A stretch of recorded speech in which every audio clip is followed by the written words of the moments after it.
Hello everyone, and welcome to the first episode of this Fair Food Forum event series, How Has the Pandemic Changed the Way We Feed a City? Brighton and Hove has inspired this series with of events with work that contributed to it becoming the first gold sustainable food place in the UK. Each event will highlight people working with Brighton and Hove's community and social enterprise food sector to discuss opportunities, challenges, solutions, and most importantly, to connect you all. Please make sure you use the chat to post comments and questions, and we'll try to discuss some of those during the show.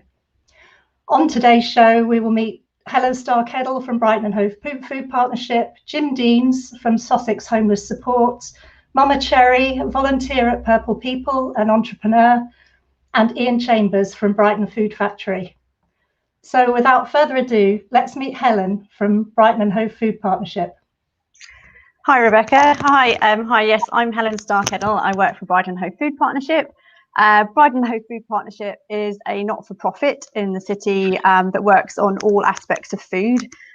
We support grassroots community organisations, and we also work strategically to influence policy change. We've been supporting a network called the Emergency Food Network and the Surplus Food Network for a number of years. The Emergency Food Network is a network of food banks and other organisations that help people out of poverty, such as money advice services. Luckily, we had a meeting already in the diary just at the very beginning of the pandemic, where we invited all the partners together, and we realised very quickly that we probably didn't have enough capacity to feed all the people that we expected were going to be suddenly put into poverty because of the pandemic. From this, we ended up helping about 50 different organisations either scale up their operations or start something new. And we've also done a lot of fundraising to help support those organisations. Because we had the Surplus Food Network, which was a network of organisations picking up surplus food, we were able to respond very quickly when restaurants were closed. And we've also got things like a WhatsApp that goes out to community cooks. So anytime we have any surplus, that surplus can be redistributed across the city. At the height of the lockdown, we were giving out about 3,000 parcels a week and nearly 4,000 meals across all the different partners. And we also realised that the surplus food that we were collecting just wasn't going to be enough to feed everyone. So we ended up setting up a central distribution hub, which was running out of the Brighton Centre, to bulk buy in extra food to give out to all the different food banks and food hubs. We've been working really closely with the council, and they've set up a central referral line where anyone who's in poverty can ring up and get assistance. We're advocating a money approach so that people can get access to money or vouchers before they get passed on to a food bank so that they can buy the food that they actually need for themselves.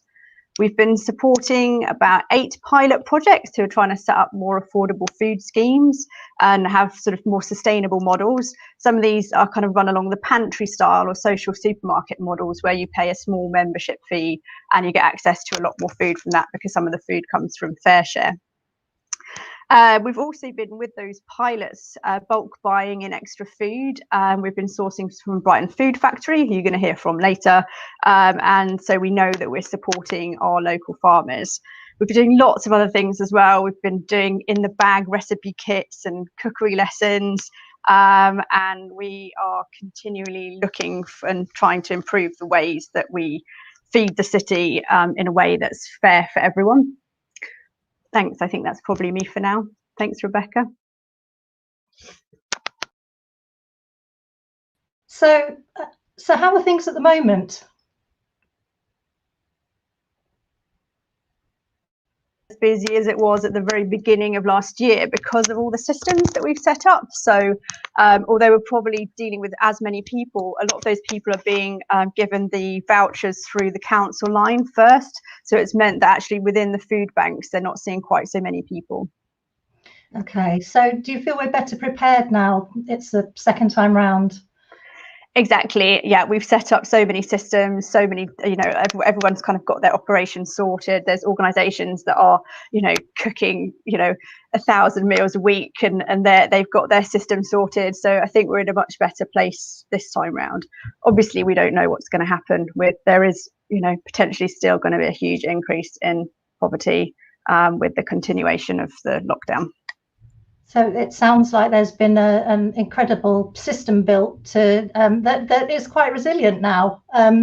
So tell us about who else stepped up during this period. Who could you have not done without? Well, there's been some great, I mean, so many different, because obviously all the community centres had to shut because of they just couldn't invite people in.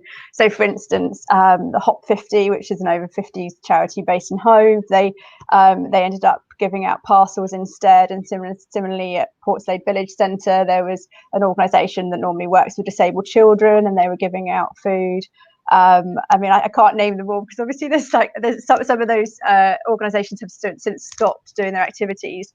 But like I said, there was over 50 organisations that were working, and obviously all the existing food banks have just been working so hard. I mean, so many people have put in so many hours to feed people. I mean, some of the food banks they're giving out kind of 200 parcels a week still at the moment. So and like I said, one of the biggest sort of people that provide hot meals, East Brighton Food Co-op, are cooking so many meals during the week. Yeah.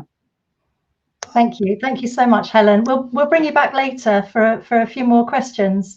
But thank you very much. Our next guest is Jim Deans from Sussex Homeless Support, which is a volunteer-led charity providing support, advice and outreach to people suffering housing crisis in Sussex. I hear there's been some amazing work going on at your end, Jim, with food. Tell us a bit more about the work you did during the pandemic. Okay, so probably the fortunate thing for Sussex Home Support was the fact we were actually in a crisis. Before the crisis, we were dealing with, like over 200 rough sleepers and homeless in Brighton, Hove at the start of the crisis, and so really all we had to do was adapt and change. And some of those adaptations that we had to add were very, very big.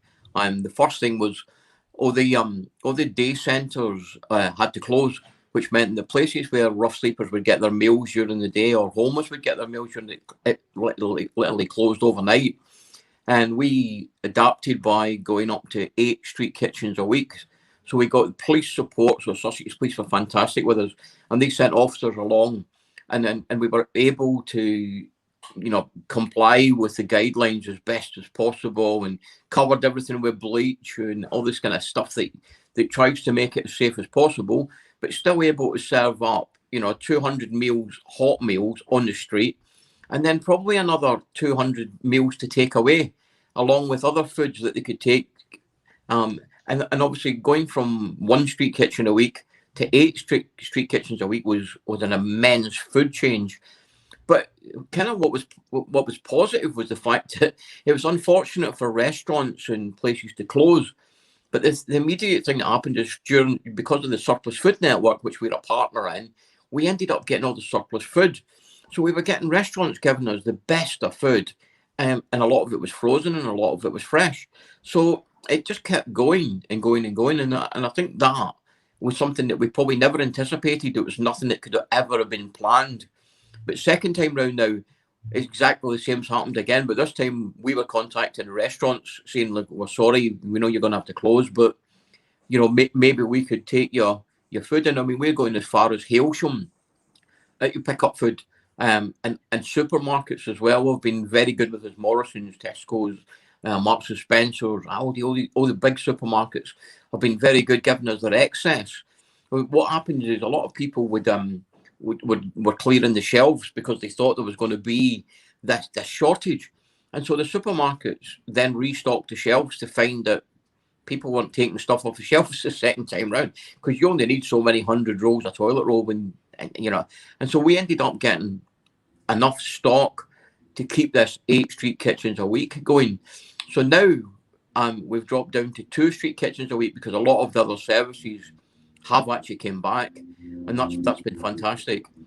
And it's allowed us to concentrate more on getting food out to people that are in accommodation. One of the massive changes that happened was the council have currently accommodated over 700 people in accommodation. That's 700 households are in emergency or temporary accommodation in our city right now. And the thing about emergency accommodation is it's not only a bare room. It's what it says it is. It's emergency. But the problem is putting somebody in there for, you know, getting close to 10 months.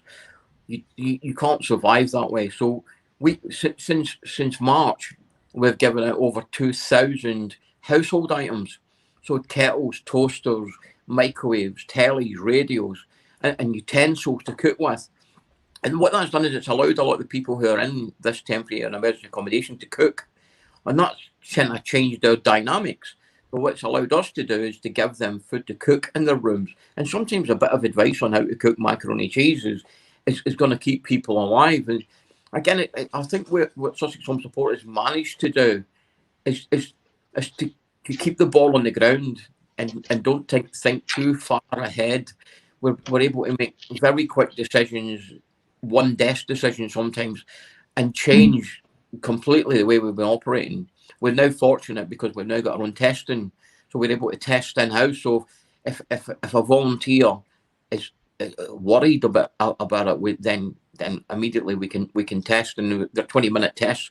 So instead of 30 minutes or 40 minutes, we know whether or not you've contracted a virus. And so far, we've been very fortunate in that nobody within our group in this group is tested, but we have had people who've tested who have volunteered, which then allows us to test in-house. I mean, we've been very, very fortunate, and considering we're frontline, we're classed as emergency service workers, we're on the street, we don't really have much option but to serve food up on the street, and that's probably what we're best known for. We've got a question here from Stoke Starlet. How have you dealt with the excess when you drop down from 8 to 2 kitchens a week? Again, we've not. Although we've dropped down to 2 kitchens a week, we still serve, I mean, as many as 700 people in the city, because they're coming here and taking fresh food away to cook. And also other projects have come back. And even the day centres, when they closed, on the week they all closed, and literally they all closed in the space of 4 days.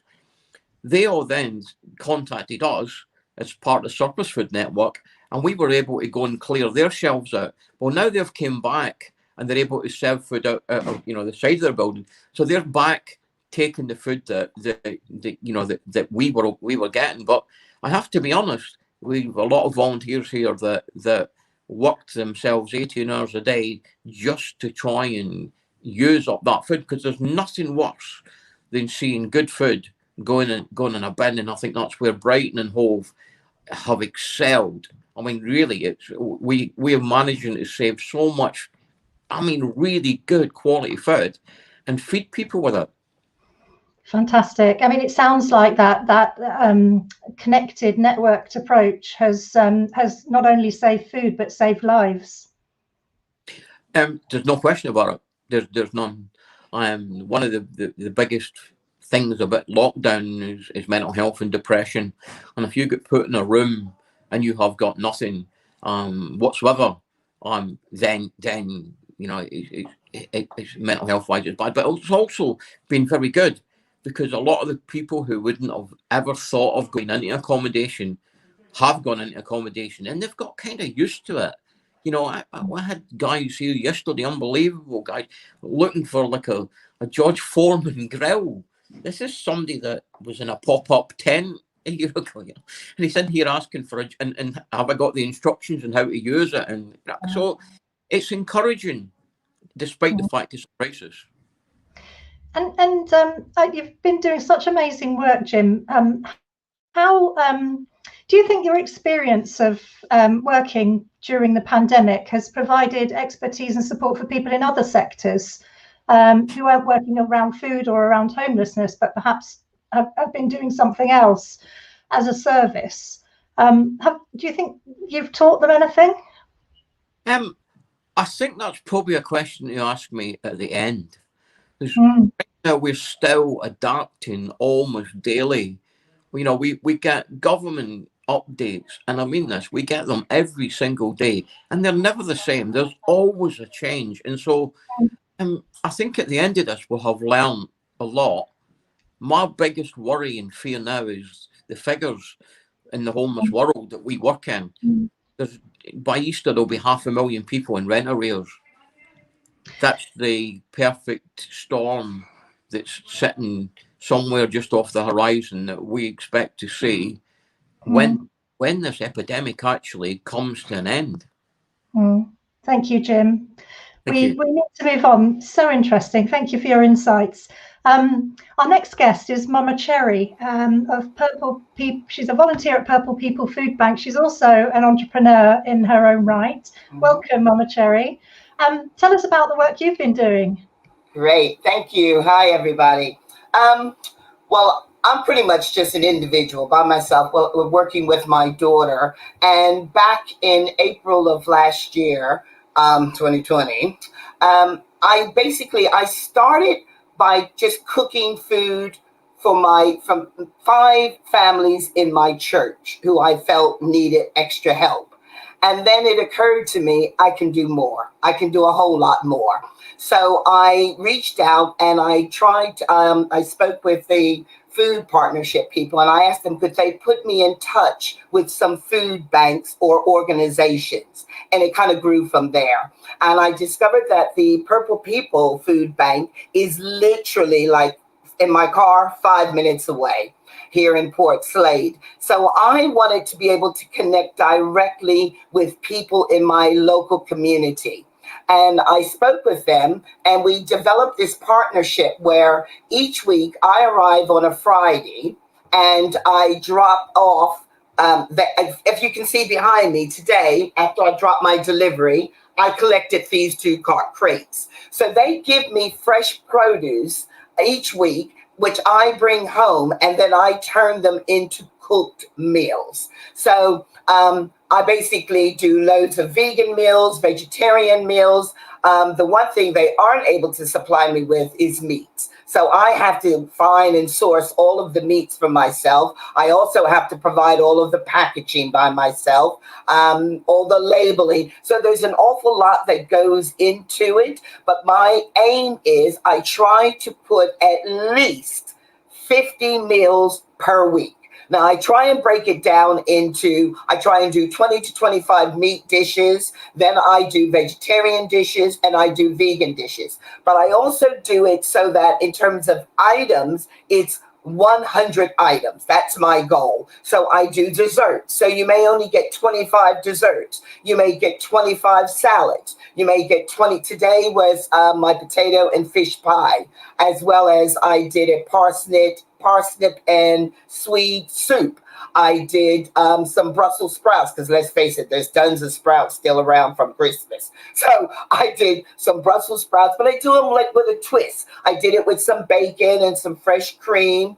I also, from the very first time in my life, I learned how to make some salted caramel. So, because they gave me some pineapples. So I did grilled pineapples with salted caramel. For me, because of my age and just who I am, I have to stay isolated because I care about my health. So what this has done for me is it has kept my mental health intact. I believe you have to look after your mental health. And the way I look after my mental health is keeping busy and giving back to others. So that's what I'm doing. Each week, I just cook as much as I can. I got this massive bag of pearl barley. I didn't have a clue what to do with it. So I came home, I looked up some recipes. I now have 3 recipes for next week, which I will be doing that. But also, I find that sometimes it's too much to use up, and check this out, I don't bin it, I spin it. So what that means is I then pack up all of this extra fruit and veg that I have, and I deliver it to my neighbors. I've got quite a few elderly neighbors who aren't able to get out. So every week I drop off a bag of fresh vegetables. I have a vegan goddaughter, so I'm worried about her as well. So I ring her up and say, come over, collect your vegetables.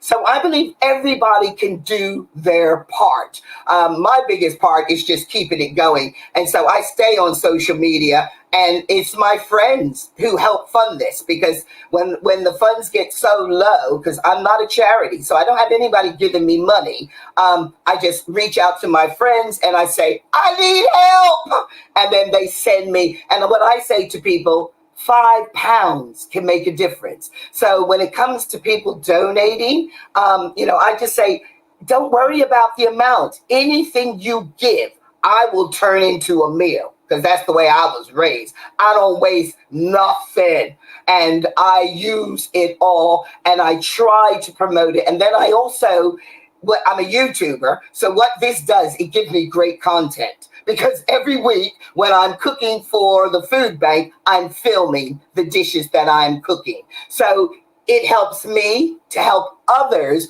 to learn how to cook. Because when you go to a food bank, if you're just given raw ingredients, you may not have the know-how, how to really throw it together. So I'm trying my best to put healthy meals together and putting it out there to the community. But I keep saying to everybody, it's going to take this whole village, this entire city, to feed each other. We just have to be aware, and we just have to share. Thank you so much, Mama Cherri. What wonderful message. And do check out Mama Cherri's social media channel for some amazing soul food. Thank you. You're welcome. So next up is Iain Chambers from Brighton Food Factory. Welcome, Iain. Great to see you. Brighton Food Factory is a non-profit enterprise working to address food inequality in lots of ways. What have you been doing over the pandemic, Iain? Yeah, I've been pretty busy. I didn't really expect to be doing what I ended up doing, but I'll tell you why that happened. I started the Brighton Food Factory in January 2020. I've been thinking about food inequality in the city and how I might do something about that. My other job, I work with the Bevy pub in Brighton, a community-owned pub in Muslim. And I'd learned through that food inequality in the city was embedded. It was very deep. The differences between the better off and the worse off was very deep. And and something needs to be done about that. So I was looking at things like ready meals and making very low cost ready meals from surplus. And then COVID arrived, and we kind of quickly changed. And I started working with somebody who I'd known for a long time, who knew the fresh food wholesale business. And there were sort of two important factors. One, suddenly there was a lot of produce available, fresh produce as hospitality closed down. And two, the local producers that were supplying that hospitality in Brighton and Hove, which of course is a very big business, saw their own customers disappear.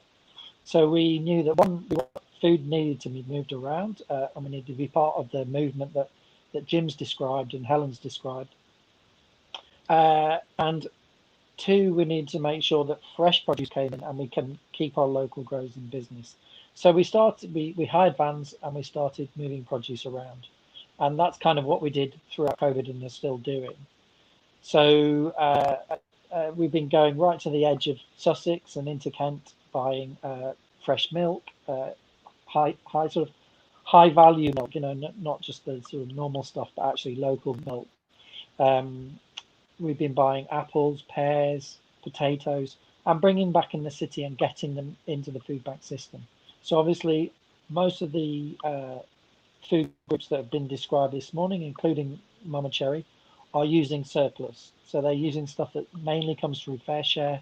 Some, like Jim, go out and find it themselves as well. But sometimes there's gaps. And you might need potatoes because you need potatoes, but those potatoes come from fair share. So we've been able to plug those gaps, and we've worked very closely with the Brighton and Hove Food Partnership to be part of their kind of procurement of what people need to kind of add on to what's coming through surplus. And then the other thing we've been really drawn towards is the new community food hubs. So some food banks pre-existed, but they mainly work off surplus. But the new community food hubs are looking at essentially neighbourhood controlled ways of getting fresh produce and food to their own neighbourhoods through pop-up shops, they're called various names, social supermarkets. And essentially just what they are is local people knowing what their own community needs and answering those needs. And a lot of that has been around food. And again, as Jim described before, some of the items around looking after yourself with food. So we've been supporting the affordable food pilot with the food partnership. And we think at Brighton Food Factory that's kind of the key to a change of food system, away from food banks, away from some of the indignity, unfortunately, that is involved with food banks, and towards choice. So we want to be able to be part of changing that food system so that there's a consistency to it. There's a system where people can support each other while still really doing their own thing.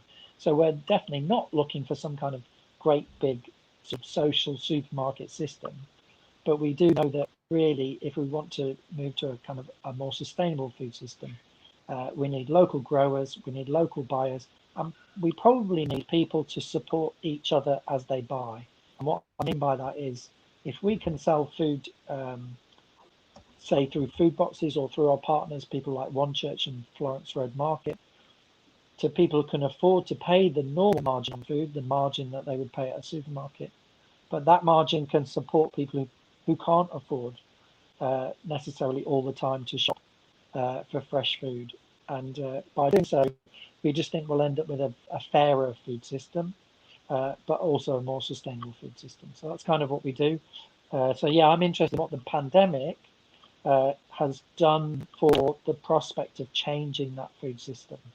So certainly, I'm sure Helen would agree, is conversations that were quite hard to actually have or get people in the room to have been had during the last 10 months, and that makes it exciting. Fantastic. Thanks so much for that, Iain. There's a question from Stoke Starlet again. I hope there's more than one viewer today. How have you funded the purchase of your high quality food, Iain? Well, it's not been easy. In that obviously the cost of going to farms includes van hire, includes we've used volunteers in the past, but actually sometimes you have to employ people to do things. If you're going to be working with fresh produce, you can't afford not to turn up. And again, I'm sure Jim will tell exactly the same thing. Once people start to come to depend on you, you have to be reliable. It's sort of part of the demands of being in a food system, which doesn't really allow you to just catch up the next day because people are hungry today. We've had funding. We've had funding through the food partnership. We've sought funding through the council.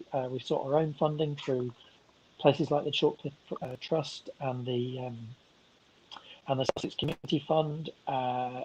We're not in any, because the commercial market is currently essentially closed or near damn it closed. We've had to keep on seeking funding, but the long-term prospect is that we use our commercial income to balance our kind of low margin or no margin income when dealing with the community food hubs. So the current system is not sustainable, but the current system is possible because of COVID. COVID has basically driven money into the essential areas, of which food is one of them. But the actual long-term goal would require something a lot more substantial than what's happening now. So, and that's what we're working on, and we're working on working with funders about putting the infrastructure in place, which then allow us to tap into things like volunteerism, and we're also looking again for some solidarity between the growers and the beneficiaries of that food. So if you think about it, a lot of growers are struggling with labour. Long term, there's perhaps something we can do about that, about sort of knitting a system together. In terms of which trust, I think if you're talking about, so the Chalk Cliff Trust is based in Lewes. and they're a really interesting, very quick turnaround trust. And then the Sussex Community Foundation is part of the Community Foundation network, and again they've been providing crisis funding, so probably a quicker turnaround than perhaps they normally would. But as a constituted organisation, we were able to tap into that and then use that funding to enable some of these new projects that are not even constituted as organisations yet. They're just people gathering together and working together. Thanks so much, Iain. There's a lot more to be said, but unfortunately we've only got so much time. But people do come to our other events, because we'll take some of these questions and challenges forward. Thanks very much, Iain, for that introduction. Let's have everyone back, and welcome back, everyone. And I'd like to ask some questions of you all together. Firstly, what shortcomings in our food systems have been revealed by the pandemic? Would anyone like to respond to that? I mean, I think it's the supply system. I think it's the very obvious one. And we've all noticed at the beginning the supermarket shelves emptying because of stockpiling. And then I think, you know, more recently, all the issues with lorries coming over from France has just meant that it's very obvious that we need a slightly more localized, robust food system. So that alludes to some of the points that Iain was making about connecting local producers with the people who need to have or buy food. Does anyone else want to respond to that around the shortcomings that have been revealed? Iain? Yeah, really, there's a sort of, I mean, it's fairly obvious. There's a big power gap in food. So supermarkets are very powerful. They've brought a lot of benefits in many ways. So there are certain things that supermarkets clearly have made it easier for people to shop. And you know, I sort of, if people had more money, they'd be able to look after their food needs themselves more easily. But it doesn't really change the fact that it's very hard to affect that supermarket system. And so what I'm interested in is the idea that if you can empower communities, empower neighbourhoods to take an interest and play a part in the food system, it could be that some of those gaps and those precarious situations could be addressed because there's more local growing, there's more local supply, where the journey, if you like, from the grower to the person who eats the food is very short, and possibly short enough for the person who eats the food to actually have a relationship with the grower, and that's something that very much doesn't happen in a supermarket system. Thank you, Iain. Would anyone like to add anything? Helen? Sorry, I just want to come in on the supermarket thing as well, because I just think that, you know, supermarkets don't pay their staff enough. I think it's been on the radio. I mean, some of the people accessing the food banks are working part-time in supermarkets, and yet they've got this great income that they've had this last year. So I really think there's something about the whole system that needs to be reviewed, that the people that are food workers in the system doing those essential jobs need to be paid more in order for the system to work better, and the money not just to go into investors very high up in the chain. Jim? I can identify two things really, one positive and one negative. I'll give the negative part, was I think government, local government and national government's support for us and for everybody in the food network, from the food banks all the way down, came too slow. I think they were still in planning while people were hungry. We were asked to apply for funding and it took forever. And it was suggested at day one that every food bank that was already running in the city should get a lump sum quickly. And they seem to take a lot of time to think about items. And I think everybody is in the emergency food network and the surplus food network.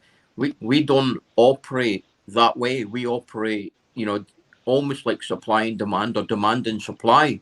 And I just felt government were stuck in some old, system of work and way of use. But the positive side of that is, I think it showed the surplus food network and the emergency food network really for what it was. And you can't thank the people in it enough. They saved lives, they saved mental health, and I really, really dread to think where we would be if we didn't already have that network running. And I think it was incredible, the fact that everybody stepped up, and nobody, shut it, if you want to use that word. Everybody stepped up, and we welcomed new people that we had never seen before. And we must have one of the biggest food networks now in the country. If not, we have got the biggest food network in the country. And I can only thank everybody that stood beside us. But at the same time, I'm going to criticise government. They were too slow. They didn't fund the people that needed funding quick enough. And for example, we never got any funding from government. Everything came from the public and other networks. Thank you. Have some things changed for the better? Is there anything you'd like to keep? Well, just on what Jim was saying, is I think one thing that has changed for the better, although we still need to wait and see whether that pans out and becomes permanent, is what can no longer be said about community organisations like gyms, like Purple People. It is that they can do the thing that they say that they can do. It's been proven. So can these organisations handle more demand? Yes, they can. Can they adapt themselves to what's required quickly? Yes, they can. So that's to me, that's been removed now, and I think that's a really positive prospect stepping forward. Is the one thing you can't say is, well, they're a bit small and they're a bit weird and they're a bit unusual. Well, these organisations, with their unusual and their smallness, are the ones that manage to literally seamlessly, as you said, they already often exist in crisis, and they exist in sparse funding. So to them, it's nothing new to suddenly fund for this crisis. It was the same at the Bevy. We were used to acting crisis, so we just cracked on, and we had one meeting, and decisions were made, and hot meals in the pub became hot meals that were delivered to the door. We never missed a week. Thank you, Iain. Momma Cherri, you're really focused on your local community and making sure that people where you live get well fed. How do you think you can, when we come out of the pandemic, how do you think you can hang on to that as a culture in the area that you live in? Well, I will continue, because what it has pointed out to me is I think that stigmatism is being taken away, so that it is not just the poor who are hungry. The community is hungry. And that's what I like to address the entire community. I mean, I'll be glad when we get out of this, because I want to take my project even further. I would like to, because I'm cooking in my little kitchen, and I give it another couple of months and I'm going to break everything, because I'm doing a commercial thing in a non-commercial type of a kitchen.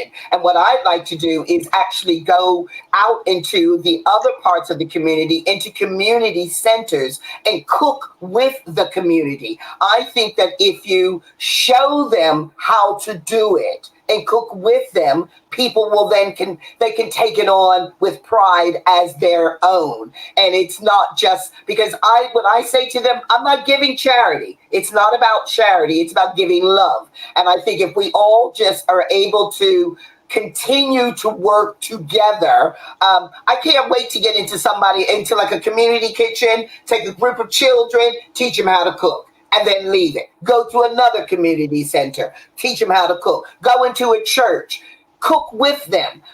Just bring back that whole community feel, because to me, food is what keeps us together, and it connects us all, because no matter how much money you have or don't have, you gotta have food. Fantastic. Thank you for that. So with Marcus Rashford and Jack Monroe, Bootstrap Cook, raising awareness around food poverty, is momentum growing for a fairer food system post-COVID? I think it is, but the government need to get it together. I'm sorry. They just need, the pictures of those food boxes sent me into, I just was crazy. I'm sorry, because if they're saying they were paying those people 30 pounds for those boxes, give me 30 pounds and let me show you what I can do with it. I was pissed off. I'm sorry. We can do better. Helen. Yeah, I think it's, unfortunately, it's kind of back to the government on this one, because there's so many issues in society where so many inequalities at the moment, and most of it is to do with the benefit system not working. People simply not getting enough money to cover their daily outgoings. So I think there's a lot of momentum for a fairer food system in the community sector. I think everyone's really keen. There's lots of projects happening, lots of things going on, ways that we are trying to work out how to get kind of more affordable food. But actually what people need is money. Yeah. And then they can spend the money on the things that they want, and also support their local economy that way. So I think it's very hard with the government at the moment. All right. Does anyone else want to come in?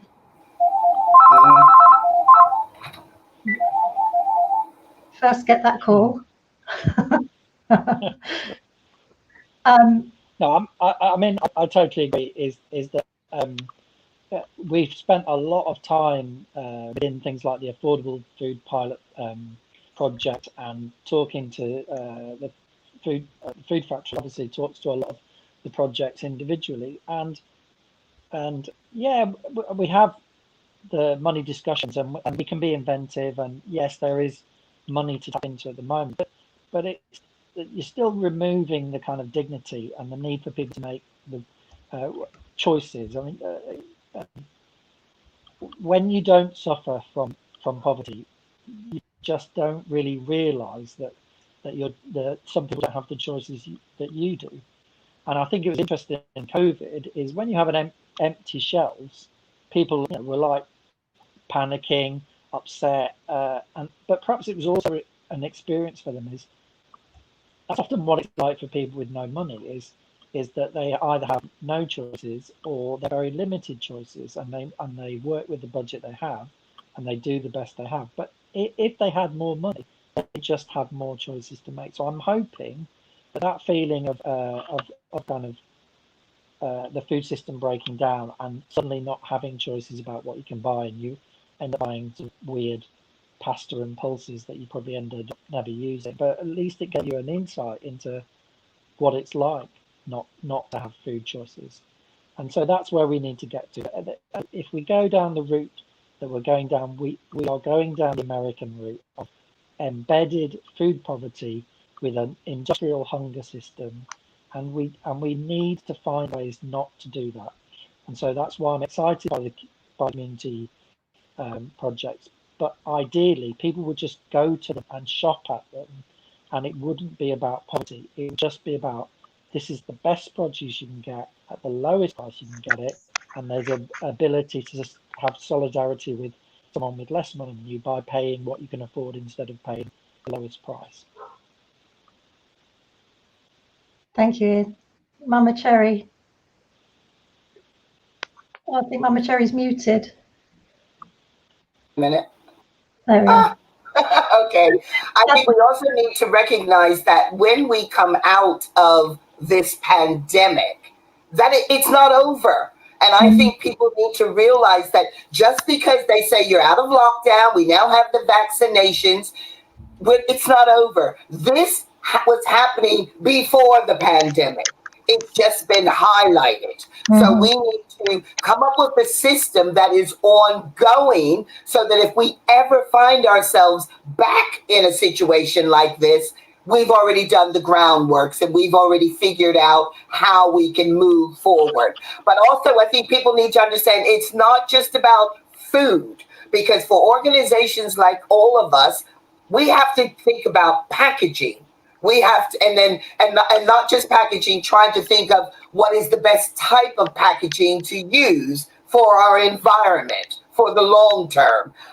We have to think about, there's lots of different costs involved that people don't even think about. They just assume it just all happens. But, and I think as an organization, I'd like to know of a database where we could all tap into each other to say, hey, guess what? I've got an excess of this. Could you use it? I've got an excess of that, or, I need packaging. Hey, don't worry, I've got some bags you can use. Come on over and I'll give you some. And I think if we can come up with some kind of a system where we can all work together long term, that's how we can keep this going. Because, like I say, I get this, but I got to put it together, but I do it. But I could use help. Yes, indeed. I'm loving seeing the comments. These panelists and the many other people that have been working in this particular city, this is what we know about, have been doing the most amazing work and do have the solutions. And I'm no doubt this has been happening in other cities too. But Brighton and Hove have organised themselves in a way that is so inspiring. I'm loving working with these people. So we are going to have a few questions from you, the viewers, I think, pop up in just a moment. Okay, so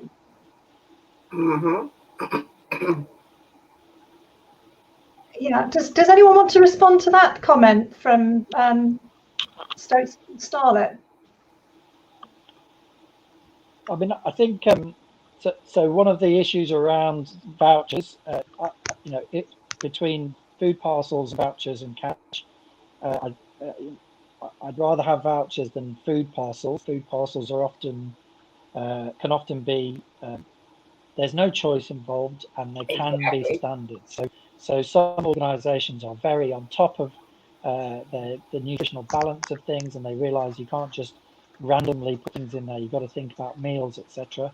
Yes. Others are not, and they're really, frankly, not much use. And you saw that in those hampers when you have a lack of care and a lack of kind of real human decency about what goes in them. You're going to end up with something which is possibly worse than just someone knowing, I haven't got any food, I'll go and find meals, etc., from my local community food hub. So there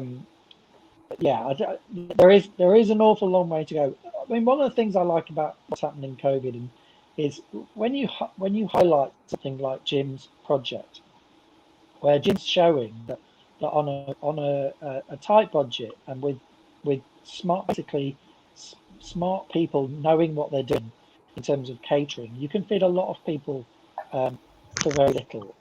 And when those people gather, they have an opportunity to learn from each other. Jim's had to often in COVID, he's had to do it individually and send it out to people. But when those people gather, they can get solidarity from each other. They can learn from each other what's on offer. And I'd like to see a bit more of that from people who aren't suffering from rough sleeping, homelessness, and just eat together more. Like Mom and Cherri saying, when you eat together, you tend to chat, you tend to share, you tend to show solidarity, you learn about each other's problems and each other's strengths. So I'd love there to be a more sort of canteen type eating where you're kind of hanging out together. I know that things like Chomp, where the Chomp families eat together, they learn from each other, they learn sort of how they can depend on each other a little bit. And then you start to have networks, and those networks link up with the networks. And there's a fairer food system right there, just people eating meals together. So So I'm all for the idea of, Momma Cherri sort of canteens, and maybe everyone eats the same food, not everyone looks for the thing they particularly want. Yeah. Can I speak? From Steve then. Yes, go ahead, Momma Cherri, and then we'll have that question from Steve.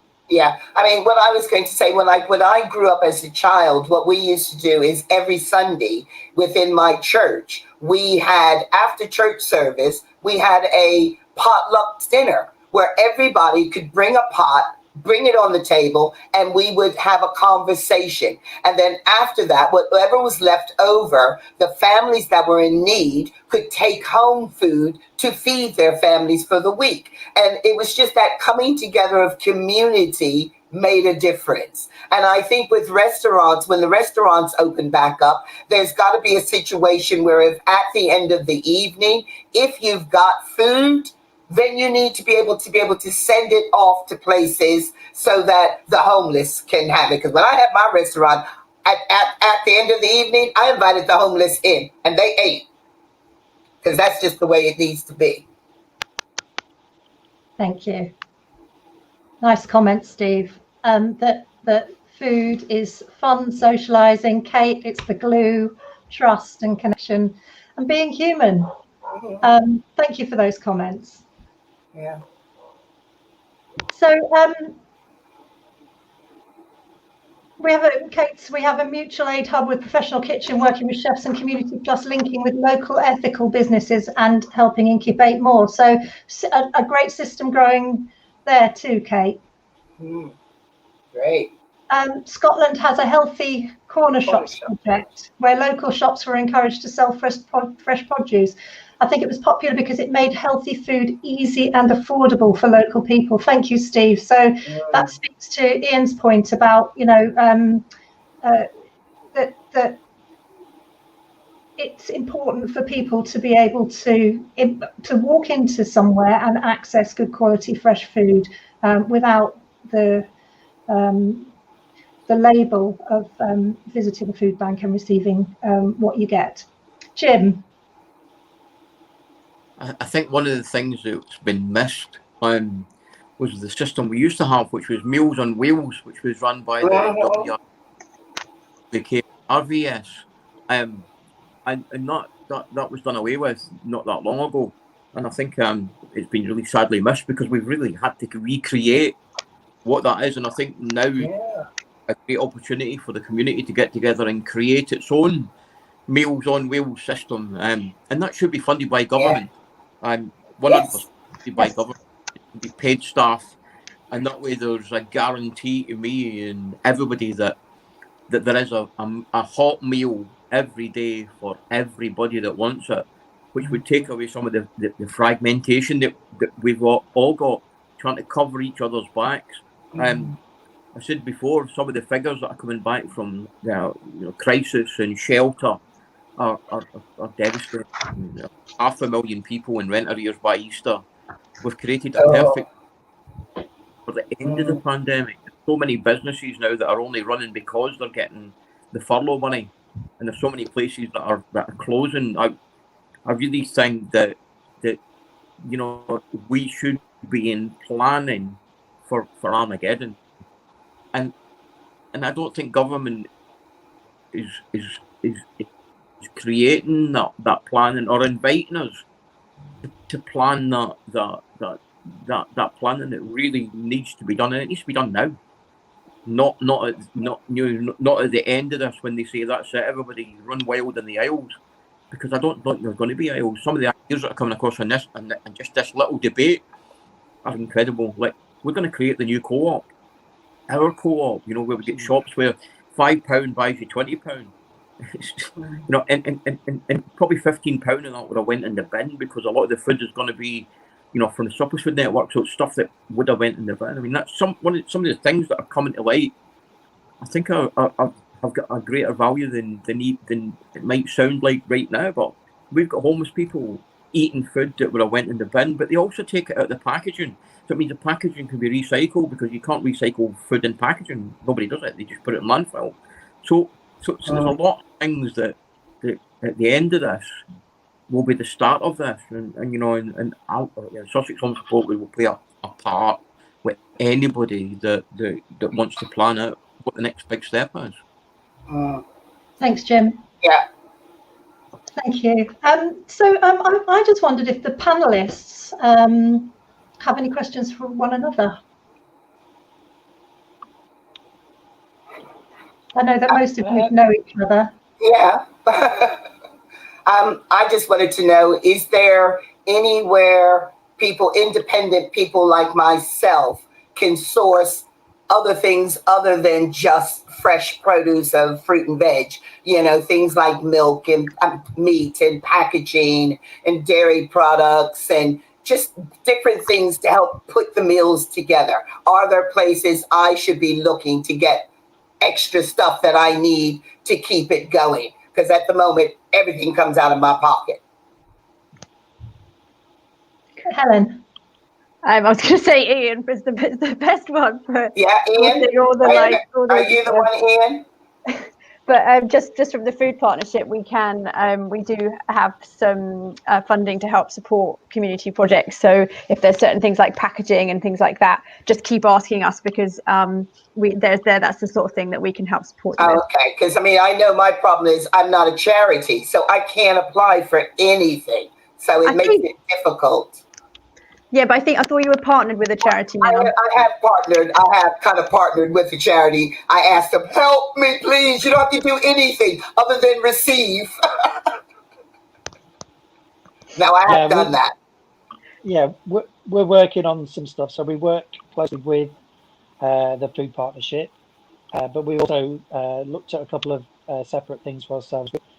We put in a funding application for the Winter Food Grant, which is about meat. So we have a direct supplier of meat, and so we're looking to, if that's a successful application, which we hopefully find out quite soon, that we would be supplying meat directly to the people who need it, mainly people who are cooking. I suspect, because you really need to be dealing with a very short supply chain. Well, that's it, because I need food safety issues. Cooking. Yeah, that's right. The other thing we might be able to help with, and we can have a chat afterwards, is about premises and the availability of premises. So both the food partnership and the food factory, and even just maybe if you need a bigger space in places like the Bevy to do batch cooking, we can maybe help you with a bit of that as well, so you could get ahead of yourself with some of the staples that you make. Yeah, that would help. Yeah, I was going to say one other thing is if the supermarkets could get their acts together in terms of sorting out those use by dates and things, because a lot of food gets wasted because people read, oh, it expires today, and they throw it away without even looking at it to see how much longer that shelf life is. And I think we're getting better with that, but that still needs to be sorted, and that's a government thing. Thank you, everyone. Okay, so one last question. What one thing would you change in the area in which you work? Is there one thing? If there was one thing, what would it be, Helen? Well, I think the major thing would be COVID, if I could change anything. But the main thing really is connection. So everyone was talking about this idea of cooking and eating together and meeting people in the community and all this sort of stuff, which is essentially what we've lost.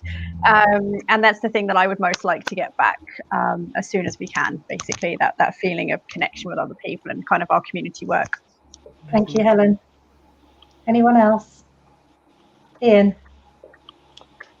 I guess, I mean, I'd really like to see people move away from the idea of the deserving and undeserving poor.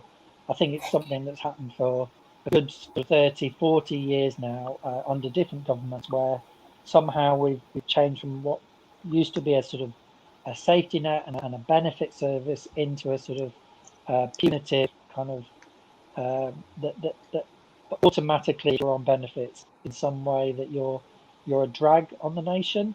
So I'd like to either we do basic income where you just get enough to see yourself, get yourself food, and shelter, or we just readdress the crazy welfare system we've got, which just puts people into poverty and makes it very hard to get out. So I'd like everyone to change the attitude around what poverty is, where it comes from, and it comes from all of us. We can all do something about it, and stopping voting really for governments that continue to think that cutting people's welfare somehow ends up in a good place. It never will. Thanks, Iain. We're going to run a couple of minutes over. Okay. Momma Cherri and Jim, I'll bring you both in if we can be as succinct as possible, please. Momma Cherri. I was just going to say, let's stop calling it food poverty and just call it food insecurity. Because when you say poverty, people go, I'm not poor, but yet sometimes you're insecure. We're insecure and we just need to get that food right. And let's call it food pantries. Let's just spice it up. Fantastic. And Jim? Money. Government needs to fund frontline services, the likes of the food banks and the likes of the services we provide. Local government and national government needs to find a vehicle to put money straight into our hands, because we make a small amount of money go a long way, whereas the big operations tend to spend so much on their admin that the vast majority of the money doesn't actually make it to the front line.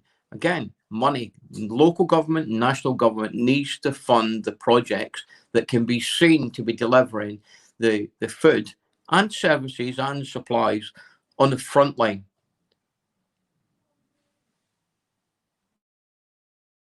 Just before we say goodbye. Thank you, Rebecca. You've been brilliant. Thank you. I haven't finished yet. We just we'd just like to bring Helen back for a quick word. Yeah, I just wanted to plug our crowdfunder actually, because we're fundraising with 18 fantastic community organisations. 2 of them are here. We're fundraising for Sussex Home Support and for Momma Cherri to do her meals at Purple People Kitchen, and lots of other food banks and wonderful meal providers. And we've only got a week left of the campaign. The URL's just gone in the video, so please do donate what you can to help support all these fantastic projects. Fantastic, Helen. All that remains really is to say thank you so much for joining us, to our panelists, and also for those of you watching today. We really enjoyed your comments and questions. We are carrying on the conversation next Friday, 29th of January. We'll be on Zoom and it will be much more participatory. It's still on the theme of how a pandemic has changed the way we feed a city, with more examples from Brighton and Hove and an invitation into action. There will be a link to the Eventbrite in the comments. We also have 3 other live episodes and 3 Zoom conversations to go with them. Check in the comments for links. There's a blog there also that gives you a little bit of background. So all that remains is to say thank you once again, and we'll leave it there. See you again. Thank you. Bye.